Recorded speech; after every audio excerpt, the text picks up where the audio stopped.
राजयोगिनी परमादरणीय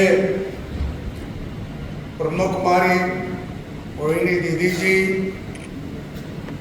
राजयोगी ब्रह्म कुमार करुण भाई जी, ब्रह्म कुमारी चंद्रकला दीदी जी, ब्रह्म कुमार शंतनु भाई जी, प्राध्यापक डॉक्टर मानसिंह जी Parmar, doctor S Shastri ji, doctor Rajiv Pathak ji, Shrimati Alpa Dwivedi, Brahma Kumari सरला बहन, के सभी बंधु नेशनल मीडिया के कॉन्फ्रेंस के 2025 में उपस्थित विभिन्न प्रदेशों से आए सभी मीडिया बंधु छाया चित्रकार, इनका मैं राजस्थान की ओर से उनको बहुत बहुत बधाई देता हूँ, धन्यवाद देता हूँ।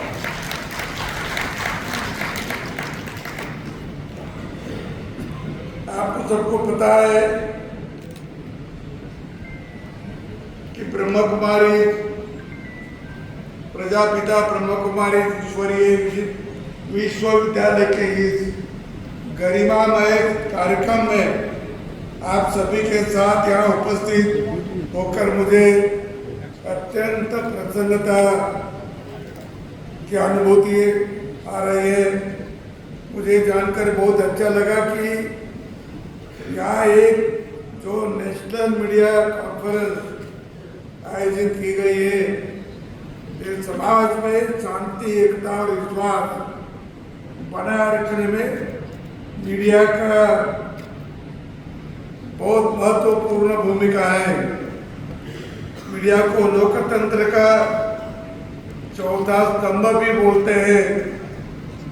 मैं ये मानता हूँ कि मीडिया लोकतंत्र का चौथा स्तंभ इसीलिए है, वो लोकतंत्र की जड़ों को खींचकर उसे सदा हरा रखने का कार्य करता है।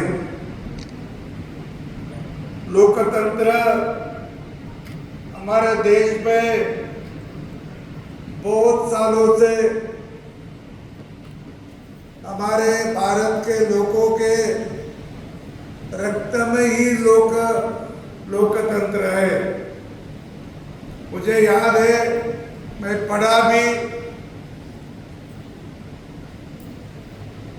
चंद्रगुप्त का राज था, आचार्य जी वहाँ काम करते थे और उसी समय पाटना में वो पहले पाटलिपुत्र था, पाटलिपुत्र में नगर पंचायत थी और वो उसके 30 मेंबर थे, वो भी चुन के आते थे और उनकी 5 कमेटियां भी बनाई थी। विवेक आरोग्य की होगी, स्वच्छता की होगी, समाज के लोगों की होगी, ऐसी कमेटियां भी बनाई थी। ये मैं पढ़ा, पंडित जवाहरलाल नेहरू जी का जो किताब है डिस्कवरी ऑफ इंडिया, उसके हिंदी आवृत्ति में पढ़ा। इसका मतलब पंडित जी ने भी छापा है अपने देश के पंतप्रधान, तो कहीं ना कहीं तो उनको भी कोई ना कोई किताब में इसकी मालूमात उन्होंने पढ़ी होगी। तो इतने सालों से अपने पास लोकतंत्र है। पहले कुछ साल 1200 साल लोकतंत्र नहीं था, लेकिन अभी जो लोकतंत्र है, लोकतंत्र से लोग चुनकर आते हैं और जो चुनकर आते हैं उसका प्रचार प्रसार देखा तो हमें लगता है कि जाति के आधार पर नहीं तो विचार और देश हित के आधार पर चुनाव लड़े और इसी से लोकतंत्र अधिक मजबूत होगा। विचारों और देश के प्रति श्रद्धा से जो काम करेगा उसका सही लोकतंत्र लोग मानते हैं। मीडिया वालों ने तो इस पर ज्यादा फोकस भी करने की जरूरत है। मुझे लगता है कि अभी मैं बात कर रहा था कि हमारे प्रजापिता ब्रह्मा कुमारी ईश्वरीय विश्वविद्यालय की एक आध्यात्मिक विश्वविद्यालय है। राजयोग केंद्र की स्थापना करना, राजयोग शिक्षा और आत्मिक चेतना से ज्ञान का प्रचार प्रसार करना, प्राचीन भारतीय संस्कृति ज्ञान और योग का प्रचार, ज्ञान प्रदत्त करने से चरित्र समाज मानव जीवन को बेहतर बनाने का जोर देने के साथ संग्रहालय किताबों के प्रदर्शनियां, सेमिनार और सम्मेलनों का आयोजन भाईचारों के समर्थन, साक्षरता बढ़ावा देता है। एक महत्वपूर्ण काम हमारे ब्रह्मा कुमारी ईश्वरी विश्वविद्यालय की ओर से चलता है और भी कुछ काम करते हैं। नशा मुक्ति हो, पर्यावरण जागरूकता हो, अंधविश्वास पर विश्वास न रखना, ये भी काम करते हैं। मुझे याद है मैं पढ़ा है कि 1937 में इनकी स्थापना हुई और वो कराची में हुई। और कराची में जब हुई तो दादा लेखराजी, उनको ब्रह्मा बाबा ये अब कहते हैं और ब्रह्मा बाबा के नाम से वो सब परिचित है। उन्होंने वहाँ स्थापन की और स्वातंत्र के बाद 1-2-3 साल में उनको लगा कि आप पाकिस्तान में रहना ठीक नहीं, तो इधर वो पहले भी आते थे। उनका जो हीरे का व्यापार था और इसीलिए इनके यहाँ उदयपुर के महाराजा के तरफ भी आते थे, पहले भी आते थे। इसीलिए सब परिसर जो है ये उनको मालूम था। फिर उन्होंने ये सोचा कि अपन भारत पे जाएंगे। भारत पे कहाँ जाएंगे तो उनको लगा कि ये तो गुजरात से नजदीक है और उन्हें के सभी जो ब्रह्मा कुमारी थी वो सब की सब यहाँ आई। अभी उन्हीं का जो आई थी उधर से वो कोई नहीं रही। हमारी मोहिनी देवी भी यहाँ की है और यहाँ का उन्होंने काम किया। और ऐसे ब्रह्मा कुमारी बहुत काम करते हैं, हर गांव में जाते हैं। जहाँ जहाँ उनका राजयोग केंद्र है वहाँ लोगों को, महिला को विशेषता वो अच्छा रहने का, शांति से रहने का या उनके जीवन में तरक्की हो, ऐसी बातें उनको बताकर अपने इस पे जोड़ी जाती है।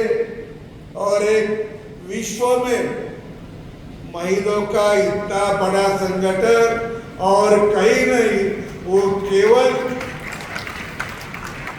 प्रजापिता ब्रह्म कुमारी का है। दूसरा कौन सा विश्व में इतना बड़ा संगठन नहीं है महिलाओं का, ये भी आप जानते हैं। और इनकी जो संस्कृति है अपनी, वो संस्कृति भी बचाने का काम कर रही।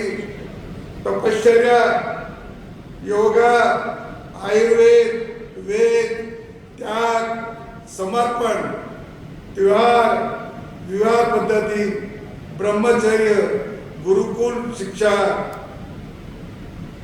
ये माँ बाप की सेवा करना, गुरु के प्रति सदा सेवा तत्पर रहना, आध्यात्मिक ज्ञान, नैतिक, शूरवीर, पवित्रता, पतिव्रता, रामायण महाभारत, तो इनका भी ध्यान रखना, ये भी अपनी संस्कृति है। अपनी संस्कृति भारत की विश्व में सबसे पहली संस्कृति है। कितने हजारों साल की संस्कृति है और ये संस्कृति अपनी बिगाड़ने की कोशिश तो बहुत लोगों ने की। 1000 साल से ज्यादा लोगों ने अपनी संस्कृति छिन्न विच्छिन्न करने का, उसको तोड़ मोड़ करने का प्रयास किया। मुझे याद है कि भारत का जो गवर्नर थे एक बार, वो लॉर्ड थॉमस मैकानो, तो उन्होंने 2 फरवरी 1835 में सभी गवर्नर के सामने एक भाषण दिया और वो भाषण में कहा कि भारत को अपन ज्यादा दिन अपना गुलाम नहीं बना सकेंगे। क्यों? तो उनके पास नैतिकता बहुत है, प्रामाणिकपना, ईमानदारी है, एक दूसरों को मदद करने की इच्छा शक्ति है। और मैं सभी और घुमा हिंदुस्तान में, मुझे कहीं चोर मिला नहीं, मुझे कहीं भीख मांगने वाला मिला नहीं। इनको जब गुलाम करना है तो उनकी संस्कृति जड़ों से उखाड़ना पड़ेगी और उनकी शिक्षा पद्धति बदलना पड़ेगी। और फिर शिक्षा पद्धति का जो कानून बना है वो 1835 में बना और 1837 में हमारे यहाँ लागू हुआ। और जब से वही शिक्षा पद्धति चालू थी, ये बदली नहीं गई थी। 1986 में थोड़ा सा बदल हुआ, अब यहाँ पे 2020 में पूरी की पूरी बदल दी। और इस कारण हमारे देश पे जो हमारी संस्कृति उखाड़ने का, हमारे जो गुरुकुल है वो बंद करने का और अंग्रेज की पद्धति लाने का जो प्रयास हुआ, इसके कारण हमारा सब भूल गए। हमारा इतिहास हमें मालूम ही नहीं रहा। हमारे इधर इतने योगी लोग थे, बहुत सारे महर्षि थे, लेकिन उनका लिखान हमें पढ़ने की जरूरत है। बाहर के लोगों ने पढ़ा। नालंदा विश्वविद्यालय में जब विश्व में 6 केवल विश्वविद्यालय थे, विश्व में 6, तब हमारे भारत में 2 थे। भारत में 2 थे, एक तक्षशिला था, नालंदा भी था। और नालंदा तो हमारे तो बदरुद्दीन खिलजी ने जला दिया। क्यों जला दिया? तो बोला ये इतनी अच्छी विद्या हमारे देश में नहीं, ये देश में नहीं रहेगा करके वो ग्रंथालय जला दिया। वो 3 माह तक जलते रहा, 3 माह तक जलते रहा। ये जानबूझकर किया। और इसीलिए ये तो आया। और भी कुछ है हमारे यहाँ, उन्होंने बहुत सारे यहाँ कानून बनाया, जिजिया कर लगाया। जिजिया कर लगाया तो बोले तुम जिजिया कर भरो, नए धर्मांतर करो। ये भी किया। ये सब संस्कृति का हमें नष्ट करने की उन्होंने बहुत सारी कोशिश की, लेकिन हमारी संस्कृति नष्ट हुई नहीं। अभी तेजी से बढ़ रही है, तेजी से बढ़ रही है। हमारे यहाँ बहुत सारे भारत का विचार करने वाले, बहुत सारे हमारे संत महात्मा जो हमारे दादाजी हो गए, उन्होंने भारत की संस्कृति बढ़ाने का काम किया, रखने का काम किया, हमारे सनवार भी रखने का काम किया, इसीलिए हमारी संस्कृति बिगड़ी नहीं। और आज अपने को वही करना है कि हमारा देश अच्छा हो, मजबूत हो।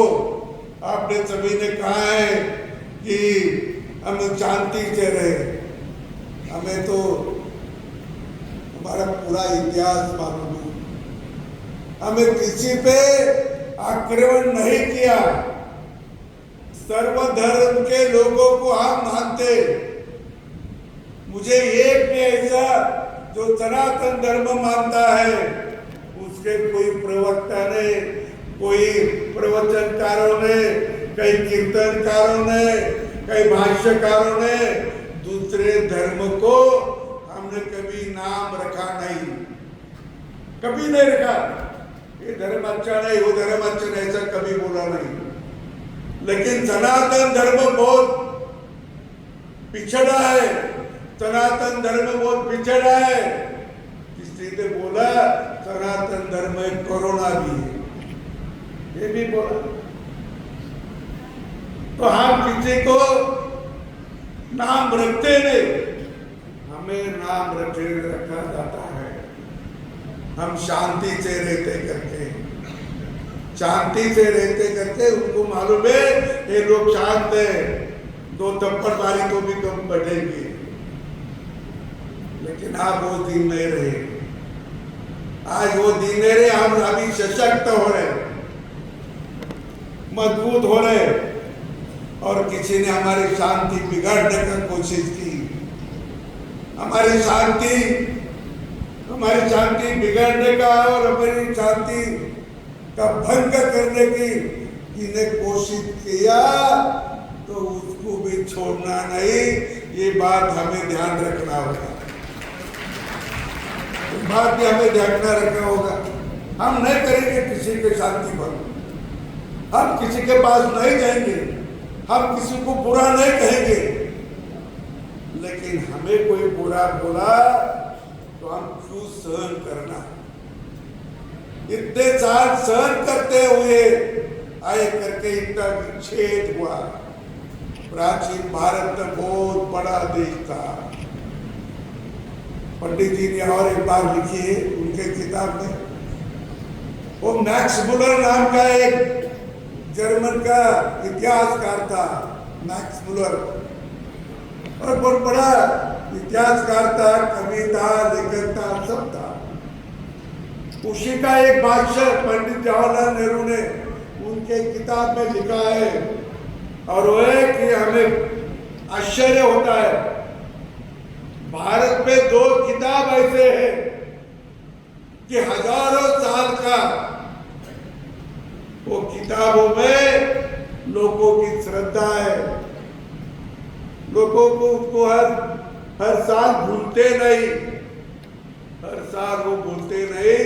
ऐसे 2 किताबें, एक का नाम रामायण, दूसरे का नाम महाभारत है, अभी भी भूलते नहीं लोग, चालू से। ये मैक्स मुलर ने लिखा और पंडित जी ने उनके किताब भी लिखा है। और इसीलिए मैं ये कहता हूँ कि हमारे ब्रह्म कुमार किया, तपश्चर्या की, और त्याग और तपस्या के साथ साथ समर्पण किया। ये समर्पण है, किसी को अपना मोह होता नहीं। पढ़े लिखे लोग, हमारी भगिनी बहुत पढ़ी भी है, उन्होंने भी समर्पण कर दिया। ये किसके लिए समर्पण है? हमारे देश धर्म के लिए और हमारे समाज के लिए उन्होंने समर्पण किया है। भटकती है, इधर उधर घूमती है, समाज के लिए, देश और समाज के लिए। और देखिए, समाज के लिए घूमना ये बहुत बड़ी बात है। और हम हमारे यहाँ में मीडिया का बात चल रही मीडिया तो मुख्य बहुत पहलू होते हैं मीडिया के। मैं थोड़ी देर में मैं ये समाप्त करूंगा। प्रिंट मीडिया है, समाचार पत्र होता है, पत्रिका होती है, किताब होते हैं, मीडिया इलेक्ट्रिक मीडिया जो होता है, और टेलीविजन होता है, रेडियो होता है, फिल्में होती है, और इसमें हमारे सोशल मीडिया है, फेसबुक है, ट्विटर है, इंस्टाग्राम है, स्ट्रीमिंग है, सेवाएं है। और अभी प्रेसिंग मीडिया की बात कहने की वो तो बहुत चल रहा है, पर कार्य सूचना देना, लोगों को शिक्षित करना और जागरूक करना, मनोरंजन करना और जनमत को ज्ञान देना, ये इनका हेतु है।